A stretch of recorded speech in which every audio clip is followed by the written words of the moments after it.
Halo pemirsa, Israel terus membombardir kawasan Khan Younis, Gaza, Palestina. Ratusan orang tewas terkena pecahan bom dan tertimpa reruntuhan bangunan termasuk anak-anak dan wanita. Saya Rizky Hasan, inilah seputar Ayu Siang selengkapnya.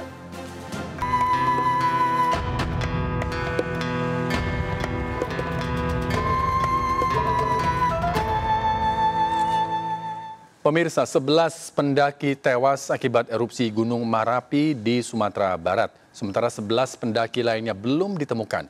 Proses evakuasi jenazah dan pencarian korban terkendala cuaca buruk dan erupsi yang masih terus terjadi.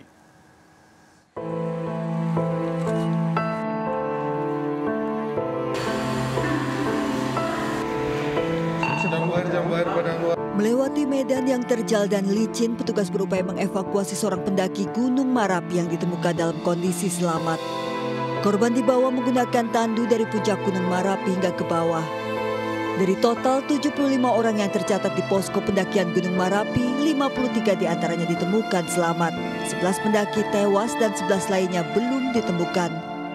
Proses evakuasi korban terkendala cuaca buruk dan erupsi yang masih terus terjadi. Pertama, erupsi Gunung Merapi masih berlangsung. Ini menjadi hambatan cara pandang dari tim gabungan melakukan pencarian dan juga melakukan evakuasi.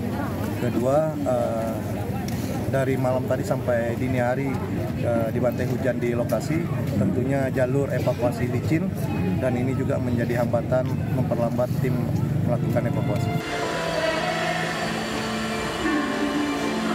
Setelah berhasil dievakuasi, korban dibawa ke Rumah Sakit Ahmad Mohtar Bukit Tinggi untuk perawatan luka bakar di tubuh.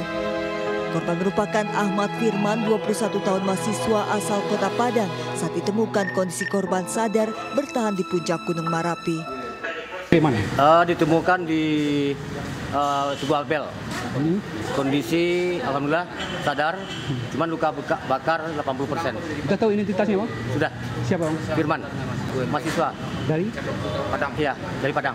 Sementara itu pencarian 11 pendaki yang hilang terus dilakukan. Ini tim sudah banyak di atas nih. Dia menunggu ketika dia aman, erupsi sudah mulai reda, baru mereka akan naik lagi mencari lagi. Ada beberapa juga korban dalam kondisi selamat yang menunggu ketika dia erupsinya sudah nggak ada lagi, baru mereka kita turunkan.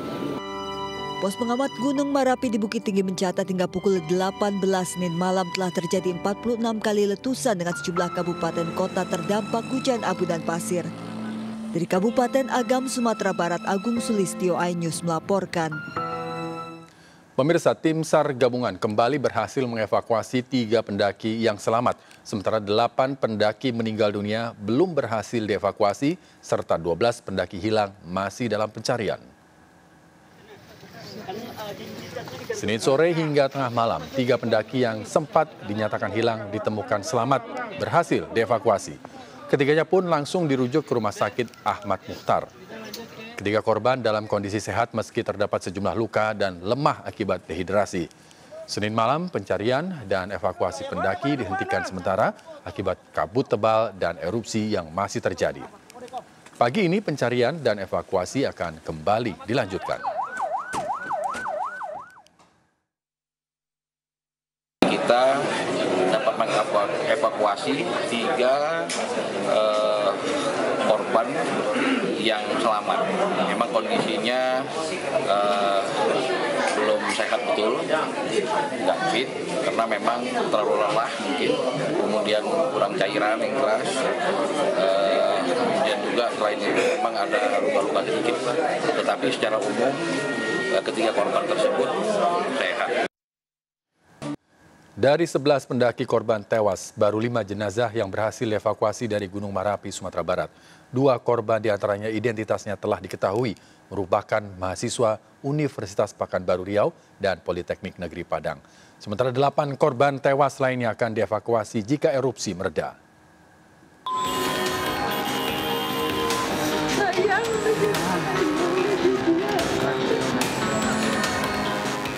Wanita ini menangis mengetahui anaknya menjadi salah satu korban tewas akibat erupsi Gunung Merapi di Sumatera Barat. Dari 11 pendaki yang tewas, sejauh ini baru 5 jenazah korban yang berhasil dievakuasi ke RSUD Ahmad Mohtar Bukit Tinggi. Identitas kelima korban tewas telah diketahui setelah petugas DVI Polda Sumatera Barat melakukan pemeriksaan postmortem. 4 korban tewas asal Pekanbaru Riau dan 1 korban asal Kota Padang. Sebelumnya kondisi jenazah yang terluka bakar sulit dikenali. 4 luka-luka dengan luka bakar, kemudian 3 dalam keadaan meninggal. 6 sudah diketahui identitasnya, kemudian 1 jenazah 003 itu belum diketahui identitasnya. Sementara proses evakuasi 6 korban tewas lainnya menunggu erupsi mereda. Tadi jam 11 sudah kita naik ke atas lagi, tapi hanya sebatas cadas. Kita belum berani masuk ke Tugu Hebel karena informasi di Tugu Hebel juga ada, tapi tidak bisa kita pastikan. Tapi hari ini yang setelah berhasil belum, ke Hebel pun belum, karena di atas masih erupsi. Jadi teman-teman masih mengevakuasi yang ditemukan di cadas. Pos pengamat Gunung Merapi di Bukit Tinggi mencatat hingga pukul 18 Senin malam telah terjadi 46 kali letusan dengan sejumlah kabupaten kota terdampak hujan abu dan pasir. Dari Bukit Tinggi, Sumatera Barat, Wahyu Sikumbang, iNews melaporkan.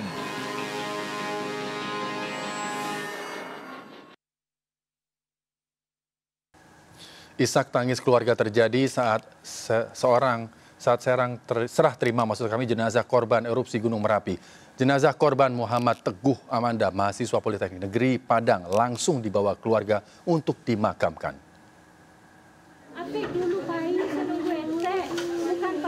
Wanita ini histeris setelah memastikan anaknya menjadi salah satu korban terjebak erupsi Gunung Merapi di Sumatera Barat pada Minggu sore lalu. Teman-teman korban berusaha menghibur dan istighfar, mencoba menenangkan orang tua korban. Korban diketahui bernama Muhammad Teguh Amanda, 20 tahun, ditemukan tewas dalam kondisi luka bakar di sekujur tubuh.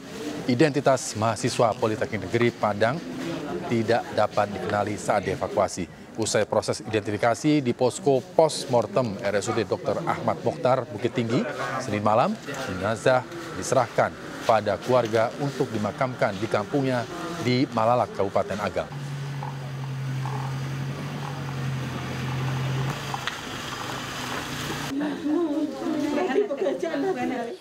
11 pendaki yang hilang akibat erupsi Gunung Merapi dikabarkan sudah ditemukan. Untuk mengetahui kepastian soal ditemukannya 11 pendaki ini, kita segera bergabung dengan Wahyu Sikumbang yang berada di pos pengamatan Gunung Api Merapi. Ya, selamat siang Wahyu Sikumbang. Ya Wahyu, bisa dijelaskan soal kabar ditemukannya 11 pendaki yang sempat dikabarkan hilang akibat erupsi Gunung Merapi ini? Tadi malam sempat dapat informasi bahwa sebanyak 11 orang korban yang hilang, sebelumnya hilang, ditemukan di sekitar kawah di puncak gunung. Hal tersebut disampaikan oleh tim pengangkut logistik untuk para tim SAR gabungan yang terdiri dari warga dan relawan di Batu Pelano, di posko evakuasi Batu Pelano. Warga tersebut merekam beberapa momen-momen mereka menemukan sejumlah jenazah tersebut di atas. Tapi untuk kabar selanjutnya belum ada kepastian dari petugas karena ini tentu dia harus melaporkan dulu ke tim yang ada di posko. Begitu Rizky. Ya, baik Wahyu, lalu bagaimana kondisi korban saat ditemukan? Apakah sudah diketahui kondisinya bagaimana? Kondisinya semua korban yang ditemukan di atas di kawah di puncak Gunung Merapi itu meninggal dunia semuanya. Sudah ada yang di sekitar Tugu Abel. Di sekitar kawasan puncak gunung itu ada yang namanya Tugu Abel. Di situ banyak korban tergeletak. Tapi karena mereka merupakan tim pengangkut logistik, tidak berani untuk mengevakuasi korban-korbannya. Baik Wahyu Sikumbang, berarti ada 11 korban yang sudah ditemukan. Saya konfirmasi ke-11 korban tersebut meninggal dunia. Baik, terima kasih Wahyu Sikumbang atas informasinya. Terima kasih telah bergabung bersama kami. Pemirsa, dari pengamatan tercatat di posko pendakian Gunung Merapi ada 75 orang korban erupsi ini mulai melakukan pendakian pada Sabtu sore. Gunung berketinggian 2.891 meter di atas permukaan laut merupakan gunung tertinggi kedua di Provinsi Sumatera Barat setelah Gunung Talamau.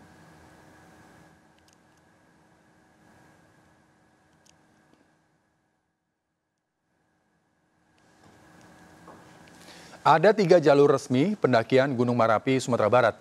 Jalur Tungku Tigo yang dikenal dengan jalur selatan adalah jalur dari arah Jorong Padang Panjang, Nagari Pariangan, Tanah Datar. Jika melewati jalur ini, estimasi 7 sampai 9 jam untuk bisa sampai ke puncak Marapi. Kelebihan jalur ini selain pemandangan indah juga banyak sumber air. Jalur kedua merupakan jalur Aya Ange. Jika ingin melewati jalur ini, pendaki perlu menuju Nagari Aya Ange, Kecamatan Kalikoto, Kabupaten Tanah Datar. Dan jalur ini tercepat dari seluruh jalur pendakian Gunung Marapi dengan estimasi 2-3 jam hingga tiba di pertemuan dengan jalur Batu Palano dan sekitar 4-5 jam hingga puncak Abel. Di jalur ini pendaki bisa menemukan air terjun. Dan jalur ketiga yaitu jalur Batu Palano. Titik awal pendakian lewat jalur ini dari Pasar Koto Baru, Kecamatan Kalikoto, Tanah Datar. Meski estimasi waktu lebih lama dari jalur Aya Ange, jalur ini menjadi favorit para pendaki karena cukup landai.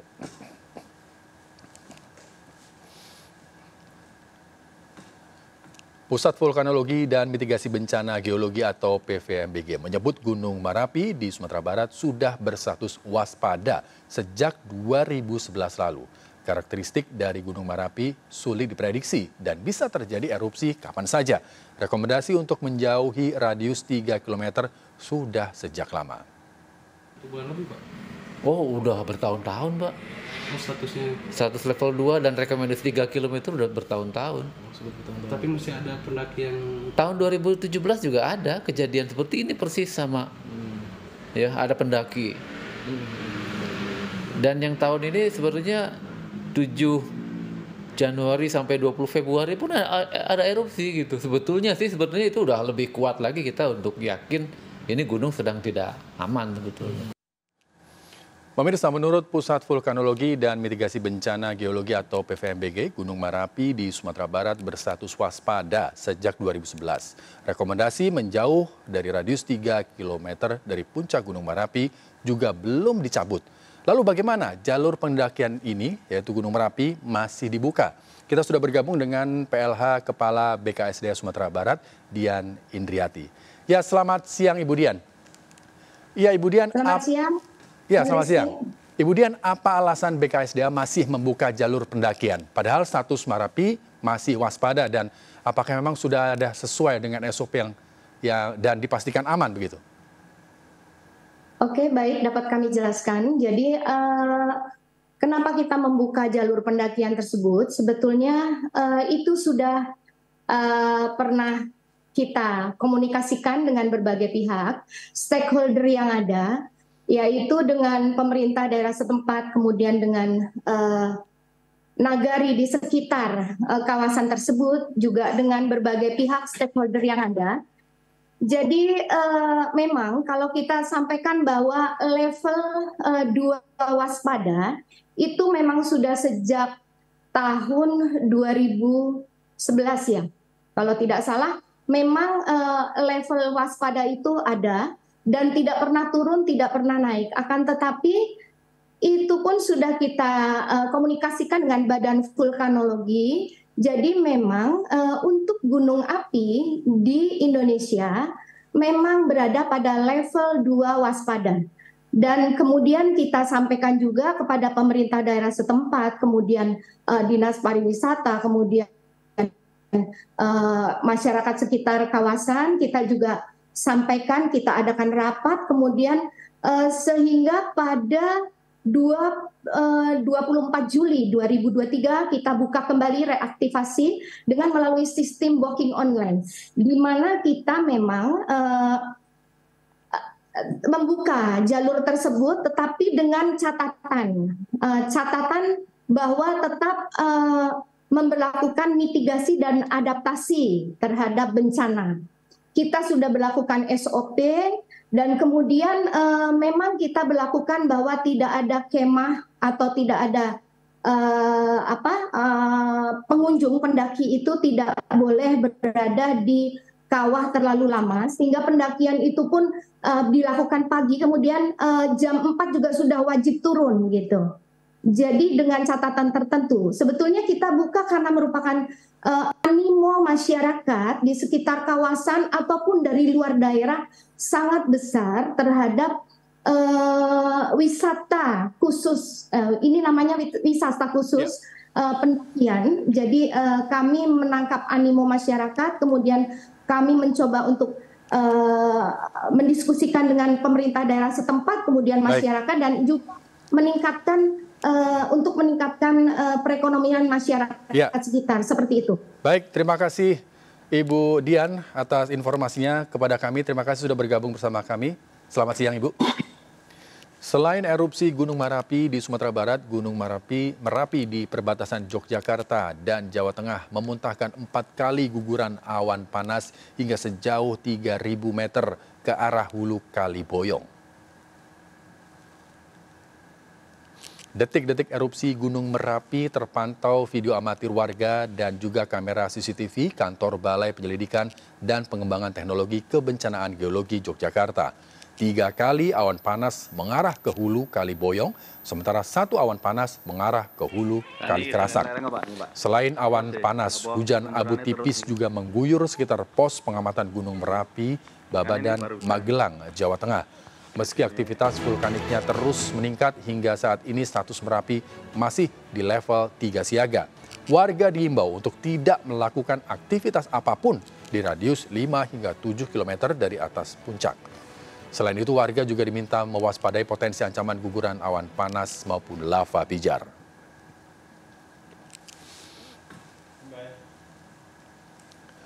Aktivitas Gunung Anak Krakatau di perairan Selat Sunda, Lampung Selatan kembali meningkat pada Senin siang.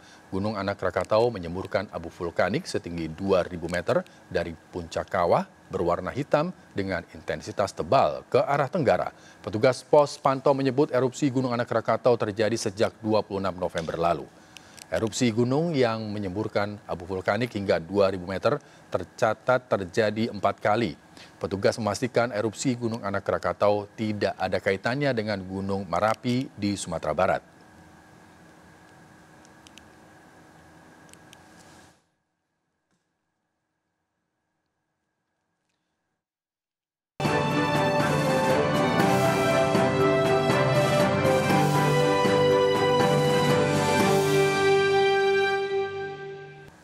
Calon Presiden nomor urut 3, Ganjar Pranowo, hari ini mulai kampanye di Kota Balikpapan, Kalimantan Timur.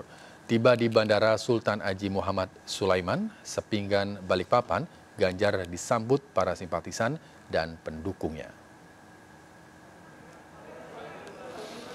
Sekitar sepekan, calon Presiden nomor urut 3 Ganjar Pranowo akan melakukan kampanyenya di Indonesia bagian timur. Dengan disambut simpatisan dan pendukung, hari ini Ganjar Pranowo akan memulai kampanyenya di Kota Balikpapan, Kalimantan Timur. Dari kampanye hari ini, Ganjar akan belusukan ke Pasar Baru, Kelandasan Ilir, dan hingga nongkrong bareng dengan kalangan milenial dan Gen Z malam nanti. Rencananya, kampanye Ganjar di Kalimantan Timur berlangsung hingga 3 hari. Tak hanya Balikpapan, rencananya Ganjar Pranowo juga akan berkunjung dan kampanye di Samarinda dan hingga kini. Dan IKN maksud kami.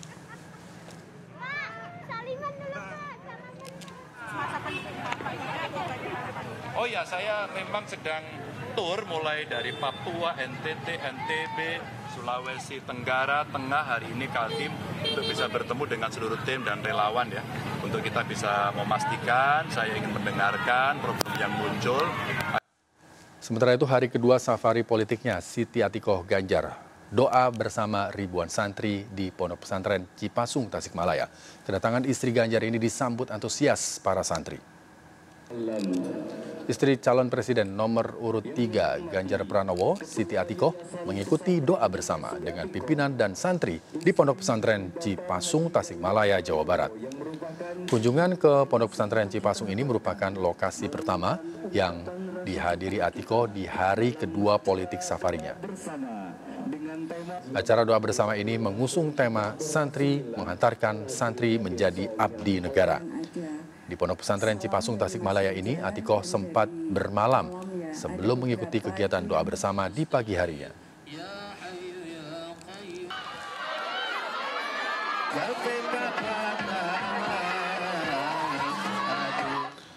Lima Tuhan, warga Jember, Jawa Timur terdaftar dalam DPT Pemilu 2024. KPU memastikan kelimanya akan ikut pencoblosan. Informasi menarik ini pemirsa akan hadir untuk Anda sesaat lagi, tetaplah bersama kami.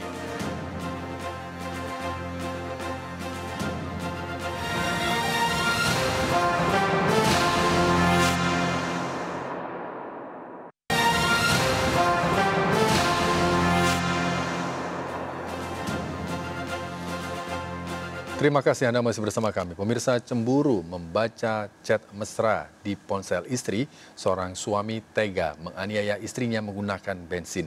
Korban luka bakar 70% dan dirawat di RSCM Jakarta.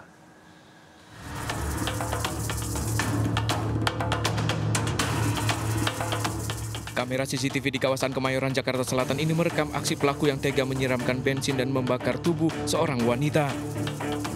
Korban dan pelaku diketahui pasangan suami istri. Pelaku nekat membakar istrinya lantaran cemburu setelah tak sengaja membaca chat mesra dengan pria lain di handphone istrinya. Warga yang mengetahui kejadian ini berhasil dengan cepat menolong korban. Pelaku pun ditangkap tak lama usai kejadian.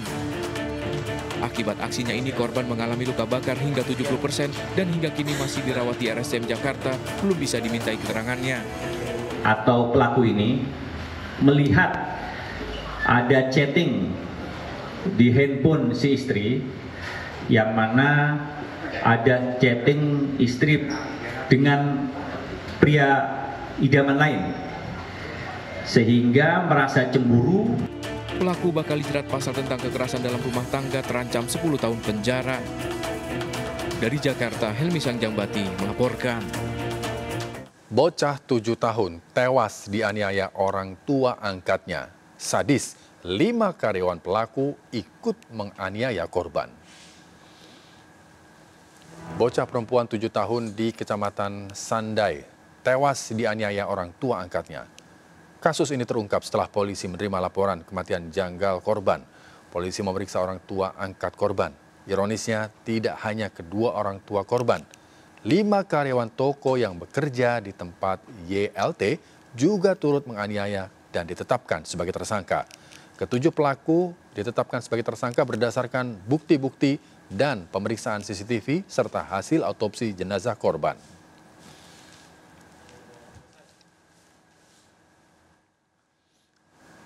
Pemirsa, dalam kampanyenya di Bima, Nusa Tenggara Barat, calon presiden Partai Perindo Ganjar Pranowo berdialog dengan para relawan dan pendukungnya. Capres nomor urut 3 ini menyerap aspirasi sekaligus menyampaikan gagasannya untuk membangun wilayah Indonesia bagian timur.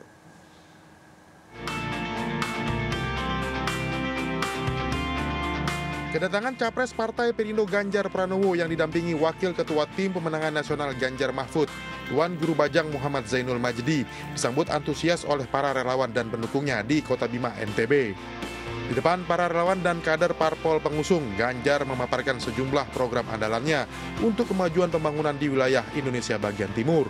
Ada banyak sekali yang kemarin memberikan masukan ke saya, satu soal isu kemiskinan, yang kedua adalah kesehatan, yang ketiga pendidikan. Berikutnya tentu infrastruktur, ini yang menjadi perhatian. Tapi di dalamnya juga ada perhatian terhadap isu soal perempuan penyandang disabilitas. Ini perlu mendapatkan perhatian agar ada kesetaraan, dan tentu saja kami berkunjung mulai dari ke timur dan melihat potensi-potensi daerah. Rasa-rasanya inilah prioritas yang mesti kita perhatikan bersama. Usai berdialog dengan relawan dan pendukungnya, Ganjar ditemani TGB yang juga Ketua Harian Nasional Partai Perindo mengunjungi Museum Kerajaan Bima untuk berkeliling melihat benda pusaka peninggalan Kesultanan Bima. Dari Bima, Nusa Tenggara Barat, Edi Irawan, iNews melaporkan. Cawapres nomor urut 3, Mahfud MD menghadiri dialog kebangsaan di Kota Bekasi, Jawa Barat, Senin malam. Mahfud meminta warga pesantren yang sudah memenuhi syarat ikut memberikan suara pada pemilu 2024. Calon Wakil Presiden nomor urut 3 Mahfud MD Senin malam menghadiri dialog kebangsaan dan silaturahmi bersama ratusan santri serta kiai sekabupaten dan kota di Bekasi, Jawa Barat. Sebelum berdialog, Mahfud dan Ketua Umum Partai Perindo, Haritanu Sudibyo, menyempatkan berziarah ke makam Syekh Muhammad Muhajirin dan istri Hana Abdurrahman, pendiri pesantren An-Nida Al-Islami. Usai berdialog, Mahfud meminta warga pesantren yang sudah memiliki syarat konstitusi untuk datang ke TPS memberikan hak suaranya di pemilu Februari 2024 mendatang. Melakukan dialog kebangsaan, yaitu untuk membangun kesadaran berbangsa dan bernegara kepada warga pesantren.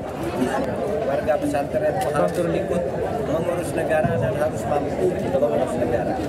Pada tahap awal, dari dialog kebangsaan ini, masyarakat diminta untuk ikut berpartisipasi di dalam pemilu dan juga ikut memilih. Dari Bekasi, Jawa Barat, Rahmat Hidayat, iNews melaporkan. Pemirsa, 5 warga Jember, Jawa Timur bernama Tuhan terdaftar dalam DPT Pemilu 2024. KPU Jember memastikan kelima warga yang bernama Tuhan tersebut sah ikut dalam Pemilu 2024 mendatang. KPU Jember memastikan 5 nama Tuhan yang merupakan warga Jember, Jawa Timur akan ikut dalam pencoblosan Pemilu 2024. Kelima nama Tuhan yang terdaftar ini berasal dari 5 desa di 4 kecamatan. Seluruhnya dipastikan akan mencoblos di TPS area rumahnya masing-masing. Kelima nama Tuhan ini dinyatakan sah sesuai KTP. Keluarga juga memastikan Tuhan telah 3 kali ikut pencoblosan. Sudah ikut mencoblos berapa kali, Pak? Tahun-tahun lalu? Coblosan ada 3 kali. 3 kali ya? Iya, gitu. Memang aslinya namanya itu, Pak, ya? Iya. Gitu. Sudah 3 kali ya? Gitu. Iya. Komisioner KPUD Jember memastikan kelima nama Tuhan ini telah terdaftar dalam pemilih tetap pemilu 2024. Itu ada 5 yang bernama Tuhan. Ya. 5 ini tersebar di beberapa kecamatan. Misalnya 5 nama Tuhan ini akan mengikuti pemilu tahun 2024 di Kabupaten Jember. Dari Jember, Jawa Timur, Babang Sugiarto, iNews melaporkan. Pemirsa, Wakil Menteri Pariwisata dan Ekonomi Kreatif Angela Tanusudibyo meninjau persiapan Natal Nasional di Gereja Bethani Nginden, Surabaya, Jawa Timur. Puncak perayaan Natal Nasional nantinya akan digelar pada tanggal 27 Desember 2023 mendatang.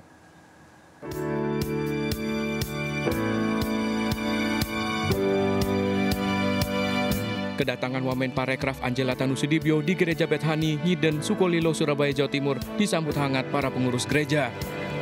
Kedatangan Angela yang juga Wakil Ketua Umum Partai Perindo bidang ekonomi digital dan kreatif ini untuk meninjau kesiapan Gereja Bethani yang akan menggelar puncak perayaan Natal Nasional 2023. Dari Bu Wamen tadi sudah sangat jelas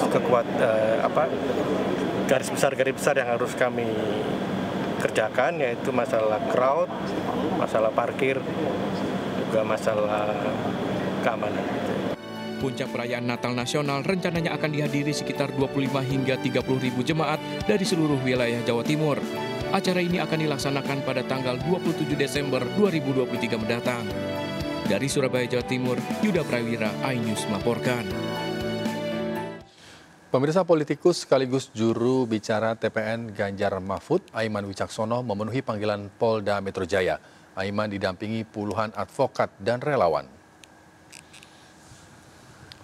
Didampingi kuasa hukumnya Roni Talapesi bersama puluhan advokat dan relawan, juru bicara tim pemenangan Ganjar, Aiman Wicaksono, memenuhi panggilan Direskrimsus Polda Metro Jaya untuk menjalani pemeriksaan.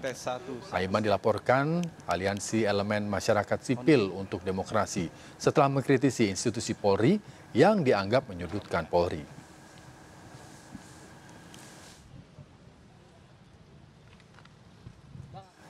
Kami akhiri jumpa kita hari siang ini. Saya Rizky Hasan bersama tim yang bertugas mengucapkan terima kasih, tetap semangat dan sampai jumpa.